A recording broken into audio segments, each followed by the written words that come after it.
મિત્રો આપણે બધાને ખબર જ હશે કે 51 શક્તિપીઠોમાંથી 3 શક્તિપીઠ આપણા ગુજરાતમાં આવેલા છે।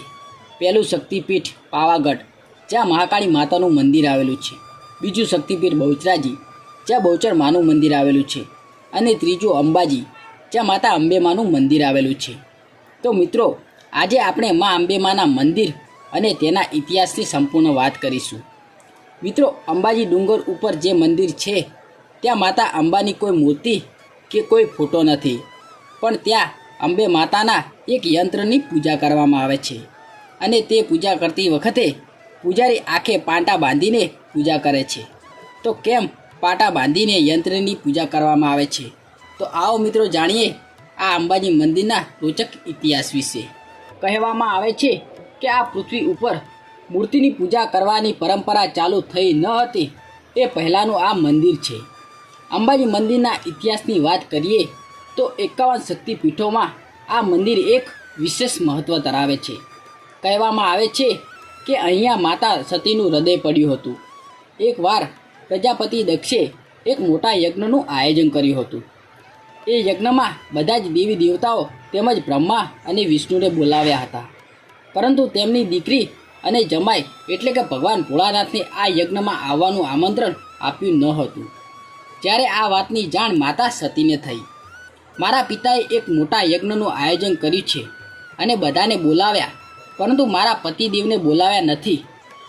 તો એમને રીસ ચડી અને ભગવાન શંકરના ના પાડવા છતાં તેઓ તેમના પિતાના ઘરે ગયા અને ગુસ્સામાં પોતાના પતિનું અપમાન સહન ન થતાં એમને યજ્ઞકુંડમાં પોતાની હોમી દઈ પોતાનો પ્રાણ આપી દીધો હતો। પછી ભગવાન શંકરે માતા સતીના દેહને લઈને તાંડવ નૃત્ય કર્યું હતું અને ત્રણેય લોકમાં ફરવા લાગ્યા। પછી સૃષ્ટિનો વિનાશ થવાના ડરથી ભગવાન વિષ્ણુએ સુદર્શન ચક્ર વડે માતા સતીના શબના ટુકડા કરી દીધા હતા। આ સતીના શબના ટુકડા અને ઘરેણાં પૃથ્વી પર અલગ અલગ 51 જગ્યાએ પડ્યા। ત્યાં 51 શક્તિપીઠોનું નિર્માણ થયું।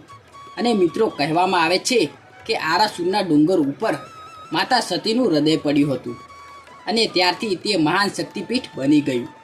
આ મંદિરમાં અંબા માતાની કોઈ મૂર્તિ કે કોઈ ફોટો નથી, પરંતુ આ ડુંગર ઉપર આવેલા અંબાજી મંદિરમાં એક વિશાળ યંત્રની પૂજા કરવામાં આવે છે।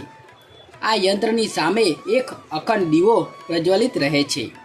કહેવામાં આવે છે કે આ પૂજા કરતી વખતે પૂજારી જોઈ શકતા નથી, એટલે તે આંખે પાટા બાંધીને આ યંત્રની પૂજા કરે છે। દર મહિનાની આઠમના દિવસે આ યંત્રની પૂજા કરવામાં આવે છે। આ યંત્રનો ફોટો પાડવાની પણ સખ્ત મનાઈ છે। કહેવાય છે કે ભગવાન શ્રી કૃષ્ણનું મુંડન આ આરાસુરી અંબાના ડુંગર ઉપર કરવામાં આવ્યું હતું। ભગવાન શ્રી કૃષ્ણના માથાના વાળ ઉતારવાની વિધિ આરાસુરમાં આ અંબામાના સ્થાને થઈ હતી। એ સમયે નંદરાજાએ અને યશોદાએ માતાજીના સ્થાનકે ઝવેરા વાવ્યા હતા અને 7 દિવસ સુધી અંબાજી રહ્યા હતા। આજે પણ એ સ્થળ ગબ્બર પર્વત પર જોવા મળે છે। ગુજરાતની ઉત્તર દિશામાં રાજસ્થાનની સરહદ પાસે અરવલ્લીના પહાડોની વચ્ચે આવેલું અંબાજી મંદિર એક મશહૂર યાત્રાધામ ગણાય છે। પુરાણોમાં લખ્યું છે કે અહીં અંબિકા વન હતું। અહીં એક પથ્થર ઉપર માતાના પગના નિશાન બનાવવામાં આવ્યા છે। ભાદરવા મહિનાની પૂનમના દિવસે દેવીની પૂજા કરવામાં આવે છે અને અહીં મંદિરની બહાર અદ્ભુત મેળો લાગે છે। લાખોની સંખ્યામાં ભક્તો માના દર્શન કરવા આવે છે। ભાદરવી પૂનમના દિવસે લોકો દૂર દૂરથી પગપાળા આવે છે અને માના દર્શન કરી ધન્યતા અનુભવે છે। આ દિવસે અંબાજી નગરને દિવાળીની જેમ રોશનીથી શણગારવામાં આવે છે। તો મિત્રો આ હતો માતા અંબે માનો ઇતિહાસ। મિત્રો આવા જ રોચક ઇતિહાસના વિડીયો જોવા માટે અમારી ચેનલ રાજા બોચર ઓફિશિયલને આજે જ સબસ્ક્રાઈબ કરો। ધન્યવાદ।